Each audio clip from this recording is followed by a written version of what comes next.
기후위기로 먹거리 생산도 줄고 유통비도 오르고 국제사회는 보호무역을 하고, 그런데 우리나라는 쌀 빼고 모든 식량 자급률이 OECD 최하인데다 식량 수급 유통망도 적다. 여기서 기후알모 소시민인 내가 얼마나 버틸 수 있는지 가늠해보려고 식비를 정리해봤다.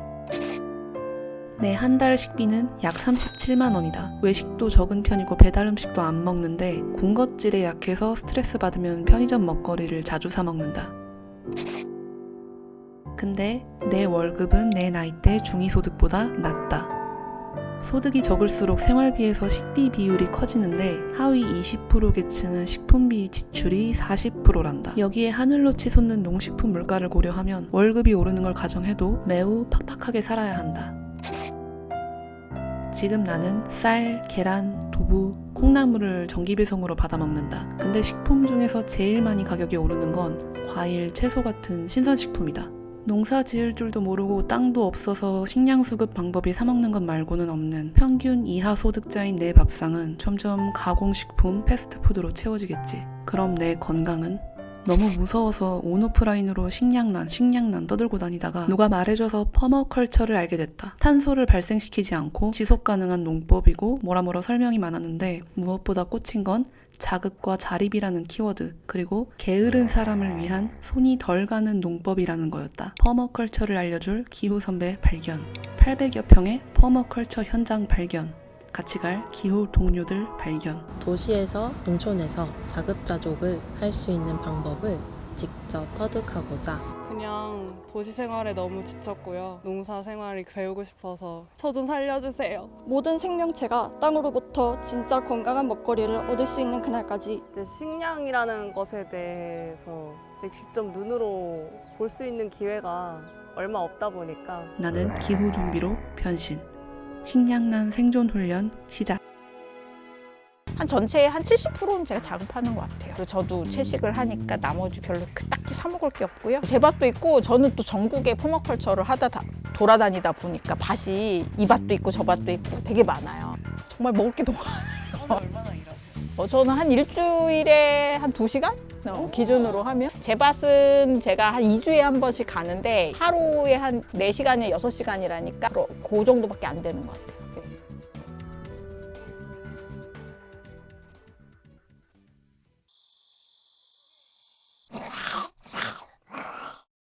많은 이제 학자들이 기후 위기와 함께 도래하는 이제 먹거리 난이 도래했을 때 가장 먼저 준비해야 되는 게 뭐냐, 내 주변에 자급할 수 있는 시스템 그리고 관계, 이런 것이 적어도 30% 이상은 돼야 된다, 이렇게 얘기를 하거든요. 사실 뭐 100%를 자급한다는 거는 지금 현재도 어렵거든요. 대부분 시장에 의존해 있는 건 사실인데요. 사실 우리가 슈퍼마켓이나 돈에 의지하지 않고도 먹거리 체계들을 상당 부분 만들 수 있는데 지금은 너무 상업적 먹거리에 그냥 노출돼 있는 것 같아요. 내가 1%를 자급하더라도 다른 사람들과 관계 맺기를 통해서 나는 이것을 생산하고 너는 이런 것을 생산하고, 그리고 그런 공동체 안에서 그런 것들을 서로 나눌 수 있는 시스템을 만들면 사실 우리가 100%를 자급한다기보다는 100%를 연결하려고 하는 그런 힘이 더 필요한 게 저는 기후위기라고 생각하거든요. 이미 유럽 사회에서는 그 10년 전부터 기후위기 재난 수업으로 퍼머컬처라고 하는 거를 초중고에서 필수 과목으로 다 배웠거든요. 취업 과정에서 국가가 이제 비용을 대주는 그런 교육으로도 퍼머컬처 디자인 코스가 보편화된 지 꽤 오래됐어요. 중국은 특히 청년들을 어떤 직업을 갖게 하는 것이 대안이 될 수 있는가 굉장히 고민을 많이 하고 있는 것 같은데요. 그중에 1번 직업을 퍼머컬처 디자이너로 보고 있어요. 소라님은 자급을 묻는 질문에 먹거리 생산보다 먼저 관계 맺기로 답을 했다. 자급자족이라고 했을 때 머릿속에 떠오르는 담장을 높게 치고 창고에는 비상식량을 가득 쌓아둔 채 벙커에 틀어박혀 있는 이미지를 깨면서 이야기를 시작하는 듯했다. 사실 나 같은 소시민은 협력 관계를 갖지 않으면 정말 불리해진다. 심지어 난 부지런하지도 않기 때문에 더 위험하지. 그럼에도 불구하고 아무에게도 기대지 않아도 되는 쿨한 자급자족 매는 환상을 무심코 떠올렸던 것 같다. 어쨌든 관계 맺기를 위해서라도 1%라도 생산할 수 있는 사람이 되어야 하는데 퍼머컬처가 정말 게으른 사람도 할 수 있는 만만한 농법인지 확인해야 했다. 먹고 사는 게 뭐 그렇게 만만하겠어요. 그런데 이제 퍼머컬처는 다른 농사에 비해서 일을 아예 안 한다는 건 아닌데 좀 덜 한다.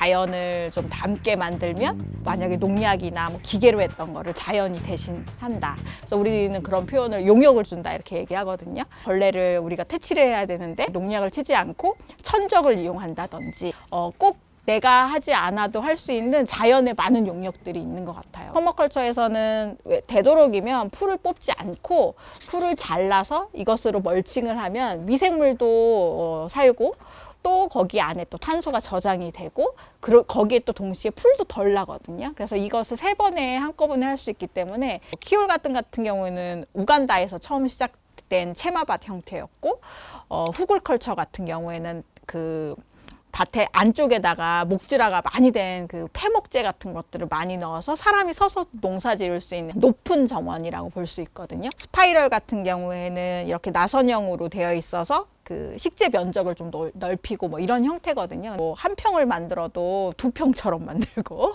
한 평을 만들어도 투입을 좀 덜 할 수 있도록 만든다든지 허리를 좀 덜 구부리게 한다든지 이런 건데, 근데 이런 것들은 어쨌든 도시 삶에서 굉장히 제한되어 있는 환경에서 뭔가 이런 생산적인 것들을 하고 싶을 때 굉장히 유용한 것 같아요. 그래서 제가 가장 좋아하는 모델은 집 앞에 키올 하나, 스파이럴 하나, 휴글컬처 하나 이렇게 있어요. 그게 한 3-4평 되고, 그 다음에 공동체, 내가 속한 공동체에서 하는 좀 큰 밭, 그리고 조금 큰 숲밭, 이렇게 3개가 있으면 먹고 살 수 있다 이렇게 생각합니다. 소라님이 말한 퍼머컬처 모델을 상상해봤다. 기능성 텃밭들, 공동체 밭, 숲밭에서 각각 2주에 한 번씩 일하면 전체 밭에서 일하는 시간이 일주일에 1-2번, 5시간에서 10시간 정도 일하는 꼴이 된다. 퍼머컬처 밭이 제대로 작동해서 자연이 일을 대신 해주는 데까지 드는 기간을 물어봤는데 흙이 완전히 바뀌는 데는 3년이 걸린다고 했다. 하지만 멀칭해주고 다년생 식물 심는 걸로도 1년이 지나면 흙의 패턴이 크게 바뀐다고 했다.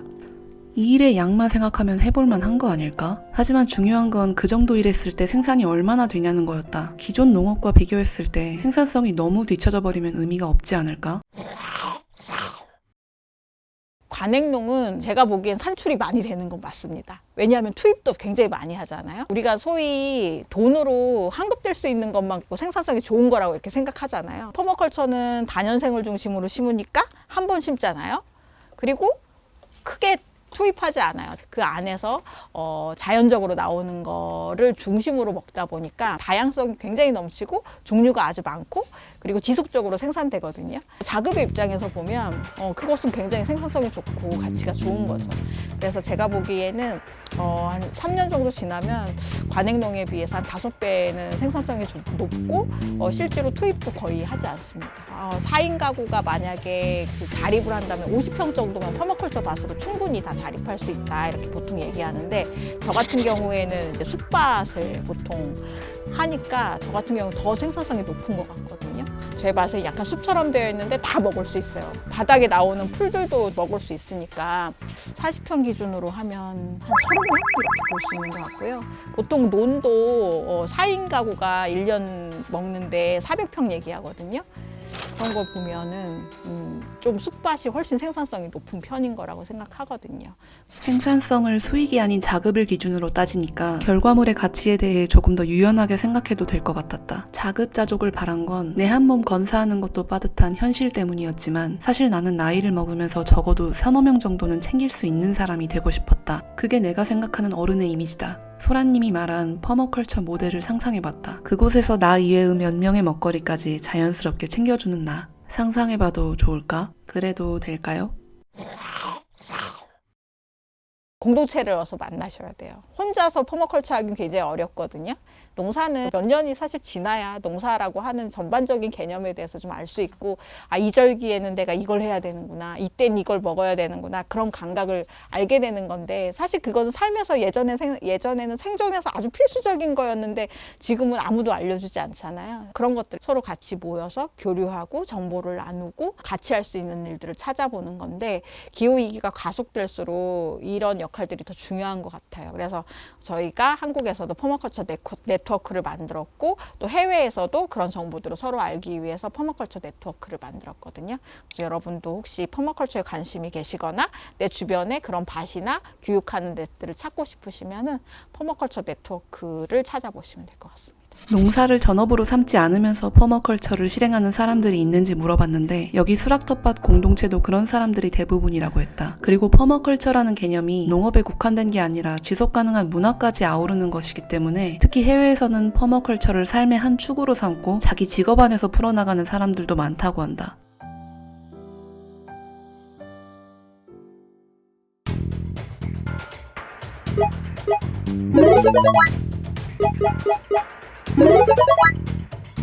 퍼머컬처 네트워크 회원 가입, 퍼머컬처 디자인 코스 수강, 의정부 수락텃밭 공동체 가입.